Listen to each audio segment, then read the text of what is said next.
What is it really like to visit Iceland in winter? Not the postcard version. Not the Instagram reel with perfect northern lights and empty roads. I'm talking about the cold that hits your face the second you step off the plane, the short daylight hours, the sudden weather changes, and the moments that make winter in Iceland either the best trip of your life or a frustrating, expensive mistake. If you're planning a winter trip to Iceland or even thinking about it, this video will save you time, money, and stress, because I'm going to tell you exactly what it's like, what it costs, what surprises most travelers, and whether it's actually worth it. Before we get into it, if you want realistic travel guides that focus on costs, timing, and what trips are actually like, not just highlights, make sure you subscribe to the channel. Now let's talk about Iceland in winter, honestly. Let's start with the biggest question: why people go to Iceland in winter at all? Winter in Iceland runs roughly from November through March, and for many travelers, the main draw is the northern lights. This is one of the best places in the world to see them, especially away from cities. Winter is also when Iceland feels the most dramatic. Snow-covered lava fields, frozen waterfalls, black sand beaches dusted with ice, and fewer tourists compared to summer. But winter also means limited daylight, unpredictable weather, and slower travel. In a minute, I'll explain exactly how much daylight you really get, and how that changes your itinerary more than you expect. First, let's talk about arriving in Iceland during winter. Most travelers land at Keflavik International Airport, about 45 minutes from Reykjavik. The airport itself is modern and efficient, but winter arrivals can be delayed due to weather. Wind is the real issue here, not snow. Iceland gets powerful winds that can ground planes or delay baggage. Budget extra time if you're connecting onward. Transportation from the airport is straightforward. You can rent a car, take a shuttle bus, or book a private transfer.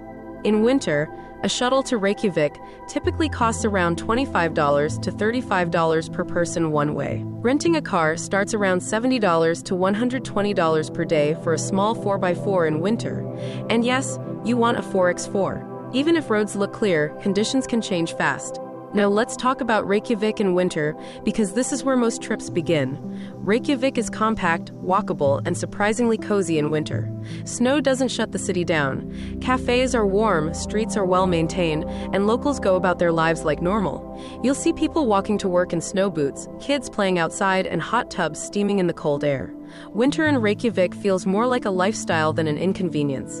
In a minute, I'll show you how locals stay active and warm, and how you can copy that without overspending. Accommodation in Reykjavik during winter is cheaper than summer, but cheap is relative in Iceland. Budget hotels or guest houses run about $120 to $180 per night for a double room. Mid-range hotels are typically $200 to $300 per night. Luxury properties can go well over $400 per night. Apartments are popular, but check reviews carefully, especially in winter, because heating quality matters more than you think. A poorly heated apartment can ruin your trip. One money-saving tip here: stay slightly outside the city center and use public transport or walk. Reykjavik is small, and winter prices drop significantly just a few blocks away from the main streets. Now let's talk about daylight, because this is one of the biggest shocks for first-time winter visitors. In December, Iceland gets as little as 4 hours of daylight. In January, it slowly increases to about 5 or 6 hours. By March, you're closer to 10 hours. This affects everything: driving, sightseeing, photography, and your energy levels. You cannot pack your days the way you would in summer. Tours often run between 9 a.m. and 4 p.m. because that's when there's usable light. The upside is that twilight lasts a long time, creating incredible lighting for photos. The downside is that you must prioritize what you want to see each day. In a moment, I'll explain how to build a realistic winter itinerary without burning out. Driving in Iceland in winter is both magical and stressful. Snow-covered landscapes are stunning, but weather can change in minutes.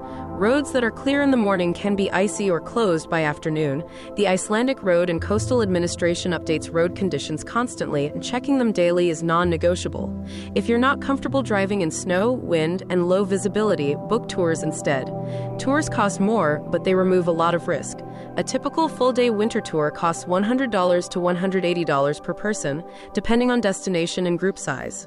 If you do drive, here's a major mistake tourists make: underestimating wind. Wind can push your car, make opening doors dangerous, and amplify cold dramatically. Always park facing into the wind and hold on to doors tightly. This sounds small, but every winter thousands of car doors are damaged by wind in Iceland, and rental companies charge heavily for it. That repair can cost hundreds or even thousands of dollars. One of the simplest money-saving tips is buying full insurance coverage for your rental car in winter. It's not cheap, but it can save you from massive surprise charges. Now let's talk about what you actually do in Iceland in winter. The Golden Circle is the most popular route, and yes, it's absolutely worth it in winter. This includes Ingvalir National Park, the Geyser geothermal area, and Gullfoss waterfall. In winter, Gullfoss partially freezes, creating ice formations you don't see in summer. Tours to the Golden Circle typically cost $80 to $130 per person. If you drive yourself, fuel costs for the day are around $30 to $50, depending on your vehicle. Another winter highlight is ice caves. These are only accessible during winter and change every year. Tours to ice caves typically depart from the south coast or near Vatnajökull Glacier. Prices range from $150 to $250 per person, but this is one of those experiences that feels worth the cost. You're walking inside a natural blue ice cave that won't exist in the same form next year. Safety matters here. Never attempt to visit an ice cave without a guide. Conditions change rapidly and collapses are a real risk. The south coast is another must-see, even in winter. Waterfalls like Seljalandsfoss and Skogafoss look completely different when surrounded by snow and ice. Black sand beaches like Reynisfjara are especially dramatic in winter, but also more dangerous. Sneaker waves are real and deadly. Never turn your back to the ocean and stay well back from the waterline. This is not optional advice. Every year, visitors are injured or worse because they underestimate the waves. Now let's talk about the Northern Lights, because this is the number one reason many people choose winter. Seeing the aurora is never guaranteed. You need darkness, clear skies, and solar activity. You could stay a week and see nothing, or see them your first night. Winter gives you the darkness, but weather is the wild card. Many travelers book Northern Lights tours for $60 to $100 per night. These tours increase your chances because guides chase clear skies. One money-saving tip is booking one tour early in your trip. If you don't see the lights, many companies let you rebook for free on another night. But here's something most people don't realize.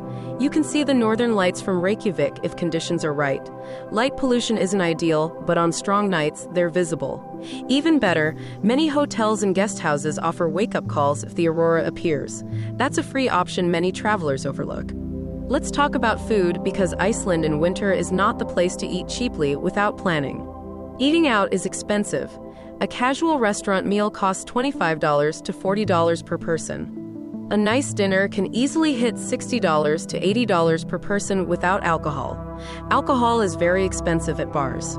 A beer can cost $10 to $14. One money-saving strategy is shopping at grocery stores like Bonus or Kronan. You can easily save hundreds of dollars by having breakfast and a few dinners at your accommodation. Another tip: Icelandic hot dogs are cheap, filling, and surprisingly good. A hot dog costs around $5 to $7 and is a local favorite. Now let's talk about hot springs and pools, which are essential in winter. The Blue Lagoon is the most famous, but also the most expensive and crowded. Entry typically ranges from $70 to over $100 depending on time and package. It's relaxing, but not your only option. Local pools in Reykjavik cost around $8 to $10 and offer hot tubs, steam rooms, and a very local experience. Sky Lagoon near Reykjavik is a newer option with ocean views, typically costing around $70 to $90. One of the best parts of winter in Iceland is sitting in hot water while snow falls around you. This alone makes winter travel feel special. Now let's talk about what winter travel in Iceland feels like emotionally, because this matters more than people admit. Winter is quiet. Outside Reykjavik, places feel remote and still. That can be magical or isolating, depending on your personality. Days are short, nights are long, and weather can force you to slow down. You need flexibility. If you're someone who gets frustrated by canceled plans, winter might test you. But if you enjoy adapting, cozy nights, and dramatic landscapes, winter can feel deeply rewarding. Safety is another important topic. Iceland is extremely safe in terms of crime, even in winter. The real risks are natural: weather, roads, ocean, and terrain. Always check weather forecasts, respect closures, and don't push plans just to stick to an itinerary. Locals take weather seriously, and you should too. Travel insurance is highly recommended for winter trips, especially coverage that includes weather-related delays and cancellations. Let's break down realistic winter budgets, because this is where many trips go wrong. For a budget traveler, staying in guest houses, using grocery stores, and mixing self-driving with a few tours, expect to spend around $150 to $200 per person per day, excluding flights.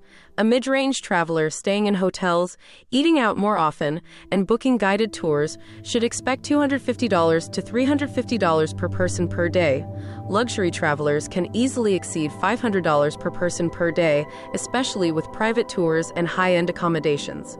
Flights from the U.S. to Iceland in winter can be surprisingly affordable, often ranging from $400 to $700 round trip, depending on city and timing.